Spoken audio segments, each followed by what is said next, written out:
Well, that does it for Jets training camp. Here is my thoughts of everything you need to know about the last day of Jets training camp. Today was a long practice, a rainy practice, and man, there was a lot of team drills, driving the field. We got a lot to break down in this video, and this is, again, the last day of training camp. And I just want to first say thank you to everybody that's been supporting me here at Jets Media on the coverage of training camp. If you guys have been following my journey for the last few years, you know that training camp is something that I really like to prioritize in terms of content and coverage, because I think Jets fans deserve to see everything they possibly can and know all the context and get the best training camp coverage possible. And that was always my goal heading into this training camp period. And Aaron Glenn's new Jets, it was fun to see what it looked like. So let's get straight into business. Make sure you guys hit the thumbs up button. Comment down below your thoughts of Jets training camp in totality.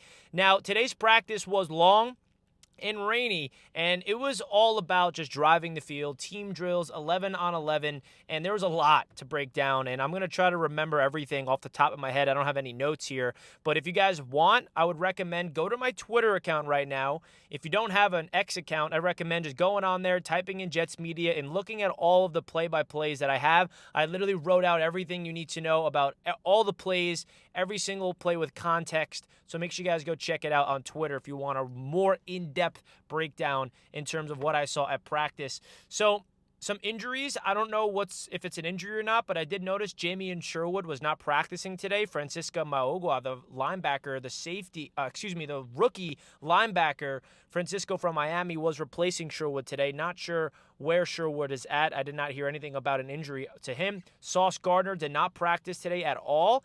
Quantez Stiggers was replacing him, so that's another thing to note. But outside of that, that's really the only injury update I have. Isaiah Davis still not participating in practice. So let's get into what actually happened at practice. Now, I want to start off with the positives. The positives was there was a lot of drives, and the one drive that ended off with a touchdown was exactly the type of drive you want this offense to do, especially Aaron Glenn and Tanner Engstrand from the offense. The Jets had a 14-play touchdown drive that was capped off by a Justin Fields touchdown pass over the middle to Garrett Wilson. And on that touchdown drive, they had like 10-plus plays were run. And, dude, the running game looks really good, bro. They ran the ball so much today, and Breece Hall had a bounce back. Yesterday, Breece Hall had like 3 drop passes. Today, he was very efficient on the ground. Every time the ball was in his hands, you can tell that he showed a lot of physicality, a lot of juice, a lot of just realizing that he's been struggling as of late and he really wants to set a tone, and he had a really good day at practice. So did Braylon Allen. The 2 running backs were flawless today, but more specifically, the running game from the offensive line perspective was just out of control. Every time the Jets ran, it wasn't like every single time they got the ball on the ground, they got 10-plus yards, but whenever they needed a big gain, they got it, and it was led by Olu Fashanu, John Simpson. Joe Tippmann was the starting center today. AVT, Armand Membu, just mauling people in the run game. Definitely a big plus. Going all the way down the field.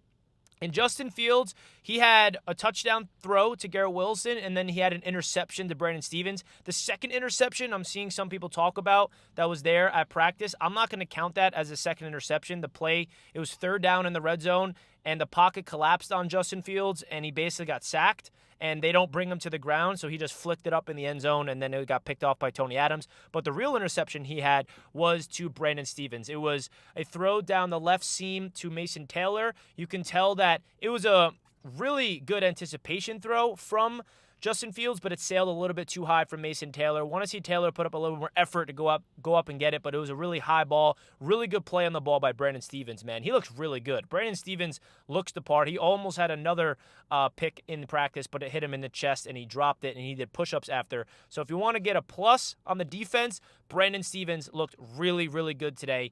And when it comes to Justin Fields in the offense, there was a lot of would-be sacks, and they weren't really going live, so they weren't tackling Justin Fields, but there was a lot of plays that probably would have been a sack, or you can't really tell if it would have been a sack exactly, because if they were tackling, we all know Justin Fields is capable of eluding the pressure and not going down and picking up yards with his legs, but that was not the case. So the Jets' defensive line with Jermaine Johnson it looks like a different beast. And Jermaine Johnson was definitely the star on defense today. You can tell how much of a difference maker he is. He had multiple sacks. One of the sacks he had was in the red zone. He beat Armand Membu clean off the line, and he's in the backfield, literally just dancing in front of Justin Fields because he can't tackle him. And then Fields just like runs around, and that was a really cool play. So Jermaine Johnson being back on this defensive line fully healthy, you can tell he is a complete different player. The defensive line is a different animal with Jermaine Johnson healthy. Quinnen Williams was also very active today, getting into the face of Justin Fields very often. And the Jets defensive line from the pass rush standpoint, I feel like won today's practice. And something to also note, it was rainy today, so that definitely impacts the pass attack in totality. But I feel like the Jets defensive line, they won in terms of getting to the quarterback, but the Jets offensive line definitely won from run blocking standpoint, in my opinion. Braden McGregor, another player who looked really good today, flashing, number 55. It seems like he may make this team, but he was going after Justin Fields. He had a bunch of would-be sacks, and I'm noticing from a schematic standpoint, the Jets defenses, they're sending a lot of blitzes, man. You're seeing Brandon Stevens on a cornerback blitz. You're seeing Michael Carter II on a blitz. You're seeing the safeties come on a blitz. You're seeing the linebackers. You're seeing twists and stunts. It's a very different type of defense than what we're used to with Robert Saleh. That is still also something I wanted to note here.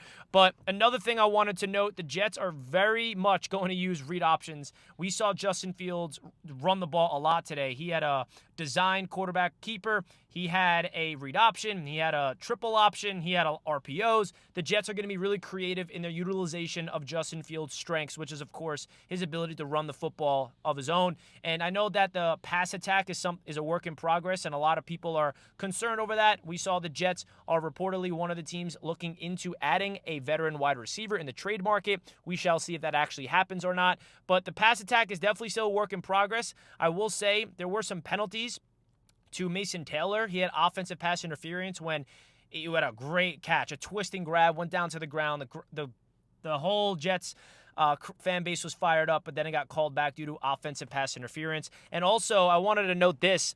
The Jets were pumping artificial intelligent crowd noise, right? It was absolutely really loud out there.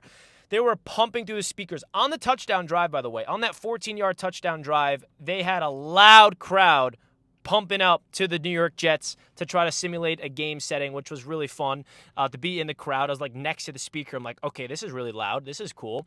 But I feel like at the end of the day, the Jets offense, they looked good and then they looked bad. I feel like there wasn't really one side of the ball that won in particular. I feel like they had 4 or 5 drills where they ran the full team drive the field type of scenario, and I feel like that touchdown drive was great. The Jets also went down the field to get a field goal on one, and then there was another one where the defense stopped them, and Justin Fields fumbled on 2 snaps, and they kind of redid it from the start.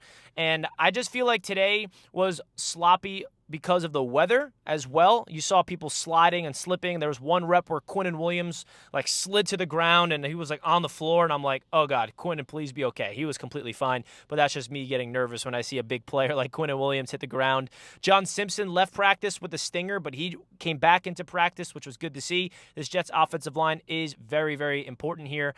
Garrett Wilson, whenever they needed a big play, he was open, and Justin Fields found him more often than not. But there was a lot of times I did notice where Justin Fields on play action, there was a free runner in his face immediately. He turns around and there's Brandon Stevens in his face, and he quickly tries to check it down. So that's something to watch out for, because in order to get those play actions to work, you got to be able to make sure there's not a free rusher in his face as soon as the quarterback turns around. But that's really my thoughts of today's practice. It was slippery, it was wet, a lot of drop balls, a lot of missed throws from Justin Fields. But at the end of the day, that 14-play touchdown drive really shows you the type of football this team is going to try to run with Justin Fields at quarterback, running the football, being effective, taking what the defense gives you, going underneath when you have to. The Jets did try a lot of deep balls today. They threw a deep ball down the right sideline to Garrett Wilson, but he made a tremendous grab, but he was out of bounds.